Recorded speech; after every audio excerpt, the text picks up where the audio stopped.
বিশেষ করে একটা বিষয়, সেটা হলো বাইকের তেল পড়ে যাওয়া। তো এই তেল পড়ে যাওয়ার বিষয়টা কিন্তু খুবই খারাপ। দেখা যাচ্ছে বাইকের প্রায় 30 থেকে 40% বাইকেরই তেল পড়ার একটা সমস্যা রয়ে গেছে। তো এই সমস্যা কিন্তু একদম সমাধান আছে।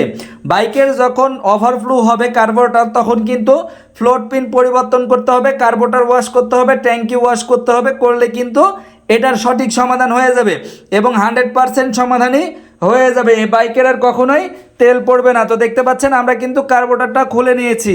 তো কার্বোরেটরের মধ্যে কিন্তু প্রচুর পরিমাণে ময়লা আছে, এটা কিন্তু আমরা ক্লিন করব। ক্লিন করার পরে ফ্লোট পিন, একটা অরিজিনাল ফ্লোট পিন লাগাই দিব।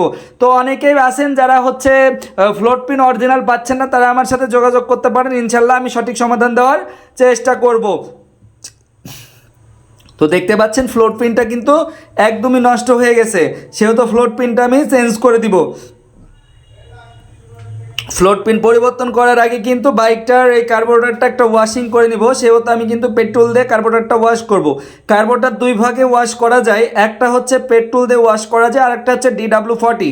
এছাড়া অনেকে আছে পানি দিয়ে ওয়াশ করে কিংবা ডিজেল দিয়ে বা কেরাসিন দিয়ে ওয়াশ করে। এগুলো কিন্তু অনেক ভুল কাজ, এগুলো কখনোই করাবেন না।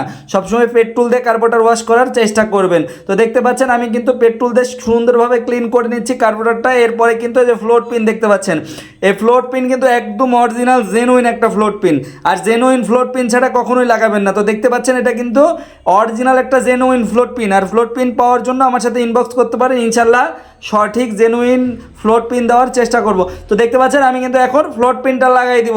আর এই ফ্লোট পিনটা কীভাবে লাগাবো পুরোটা থাকছে এই ভিডিওতে, তো শেষ পর্যন্ত দেখেন কেমন করে ফ্লোট পিন লাগাইলে বাইকের আর কখনোই ওভারফ্লো হবে না, ওভারফ্লোর কোনো সম্ভাবনা থাকবে না। 100% সমাধান দিয়ে দেবো কার্বোরেটরের। আর এই কার্বোরেটরে আর কখনোই ওভারফ্লো হবে না যদি ট্যাঙ্কিতে মরিচা না থাকে।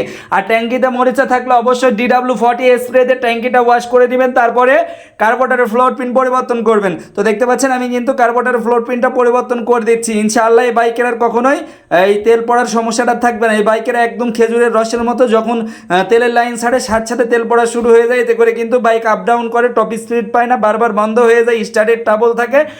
আর বিশেষ সমস্যা, তেল যেখানে রাখে সেখানে তেল সব পড়ে যায়।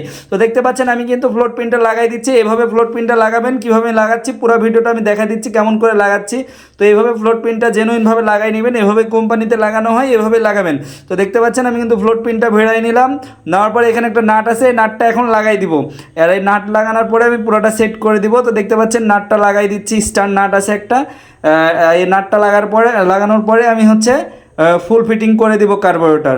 তো এইভাবে একটা কার্বোরেটরের ফ্লোট পিন পরিবর্তন করতে হয়। তো অনেক ভাই আছেন বিভিন্ন রকমের কমেন্ট করেন, যারা বাজে কমেন্ট করেন তাদেরকে আমি বলবো নিজের কাজ নিজে করেন, অন্যের ভিডিওতে কমেন্ট করেন না। অন্যের ভিডিওতে বাজে কমেন্ট করা বাদে নিজের কাজগুলো সঠিক করেন, তাহলে ইনশাল্লাহ ভালো লাগবে।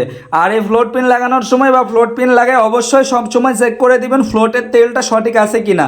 ফ্লোটের তেল কিন্তু বেশি বা কম যদি যায়, তবে কিন্তু কম গেলে বাইকের টপ স্পিড কমে যাবে, দমাবে। আর বেশি তেল গেলে কিন্তু কালো ধোঁয়া মারবে, তখনও বাইকটা দমাবে। সেহেতু ফ্লোটের তেলটা মাপার পরে কার্বোরেটরটা ফিটিং করবেন। তো আমি আগে কিন্তু ফ্লোটের তেলটা মাপে নিয়েছিলাম, তো ফ্লোটের তেল মাপা আমি দেখাইনি।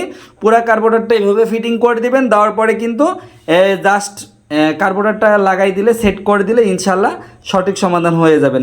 আর বাইক কেয়ারের সাথে থাকবেন, পাশে থাকবেন। ইনশাল্লাহ ভবিষ্যতে আরও সুন্দর সুন্দর ভিডিও আপনাদের মাঝে উপহার দিব আমি শাহজালাল বাইক কেয়ার থেকে।